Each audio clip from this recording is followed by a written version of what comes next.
Mă bate vântul în față, eu n-am niciun chef de viață. Gata, schimb foaia cu toți, mama lor de vagabonți.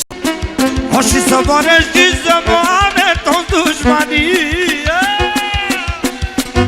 Ce-aveți dușmanilor, ce-aveți toți cu mine? Când am racolat, păreai mâță blândă. De fapt era lupul ce stătea la pândă. Îți dădeam să ai mai mult decât alții și plecai la circă să dai declarații. Erai mâna mea dreaptă, investeam să te fac mare. Tu scriai de mine dosare peste dosare. Nu mi-a venit prea bine să aflu că am fost trântat, la fel ca Totorina de cel mai apropiat. Pentru gușterii cu parfum de femeie.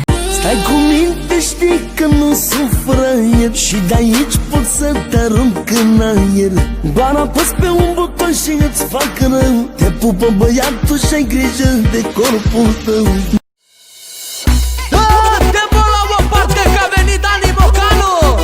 Eu sunt lider la un clan de mare putere. Nu vă mai luați cu mine că n-aveți idee. Ce pot să fac într-o noapte, vă dau foc la toți. Nu contează cât vă credeți voi de mafioți. Mafia, mafia, mafia, vine iară și te ia. Numai oameni mari, 100 de chile. Dacă dau un telefon, toți vin pentru mine.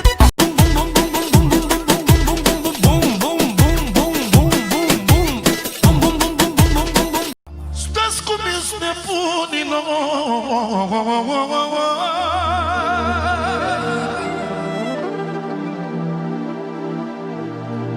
Stați cum ești nebunilor, că voi preferați să mor. Nu vă mai puneți cu mine, să nu vă fac de rușine. Pentru Maru, pentru Maru, pentru Maru, pentru Maru, Maru. Ce le-aș face, Doamne, ce le-aș face la dușmanii mei? I-aș băga așa de vii în cușca cu lei. O, Doamne, prin câte în viață am trecut,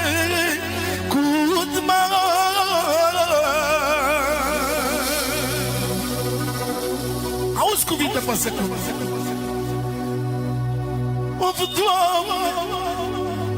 Doamne, prin câte viață am trecut. Astăzi când ajuți pe cineva, îți faci singur rău cu mâna ta. Oricât de bine ai face, spatele tot țin întoarce. Astăzi când ajuți pe cineva, îți faci singur rău cu mâna ta. Oricât de bine ai face, spatele tot țin întoarce.